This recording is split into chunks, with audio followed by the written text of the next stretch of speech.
There,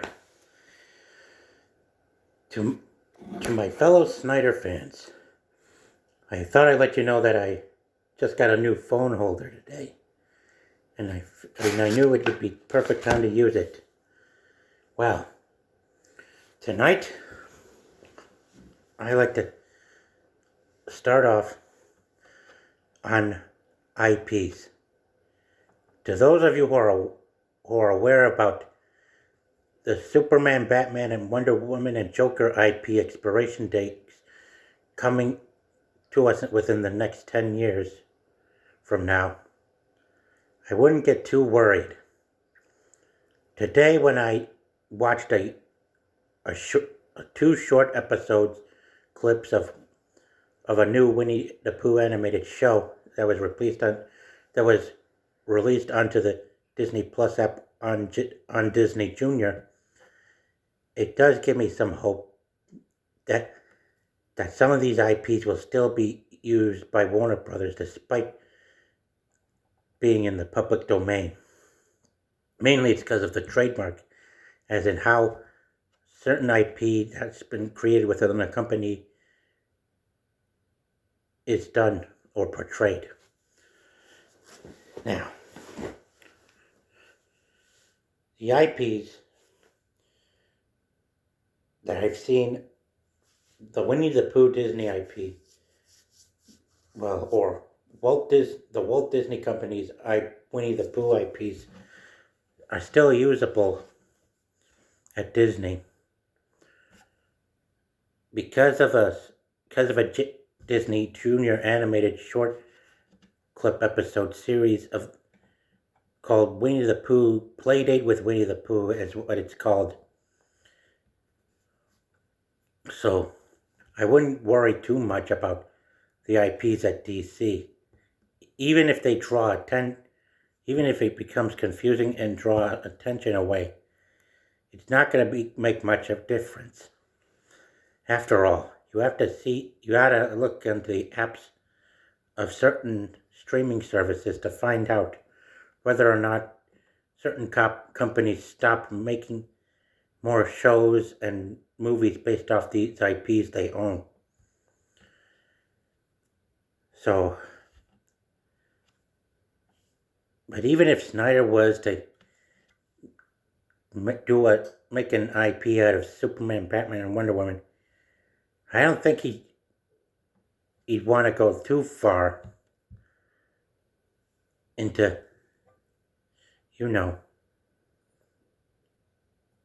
doing the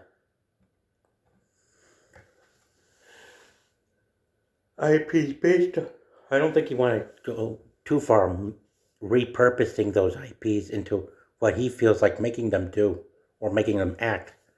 Besides, we still want him to continue his vision. And as I showed you up there, up there on the shelf, right as I showed you,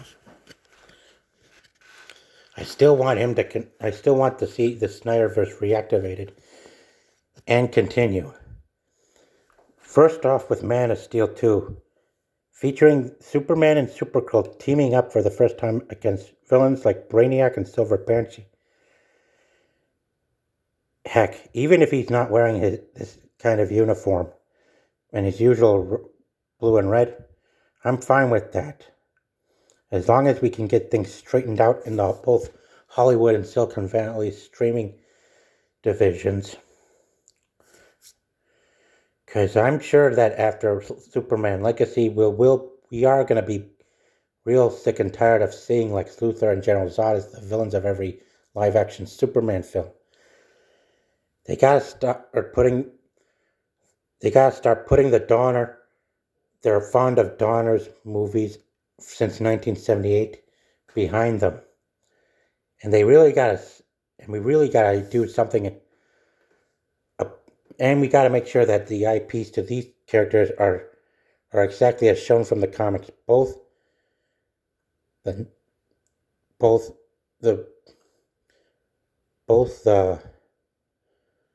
New Earth version, New Earth and Prime Earth versions, as well as the new 52s, and of course, Superman Volume 6 version. And make sure the IPs are not bastardized, as we've been seeing lately.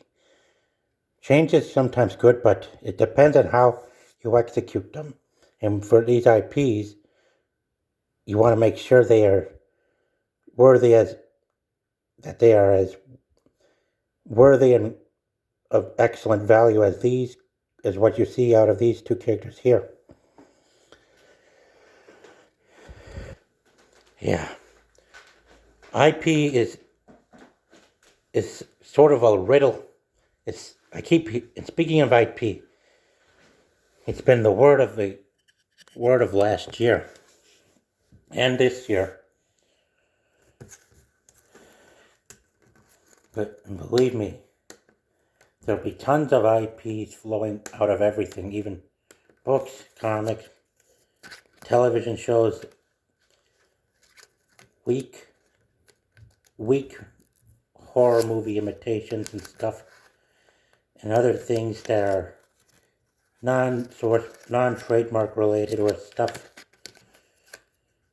Yeah, it's gonna be, who knows what it'll be like next year, in the next 10 plus years, when they get out into the public domain. Well, see you next time.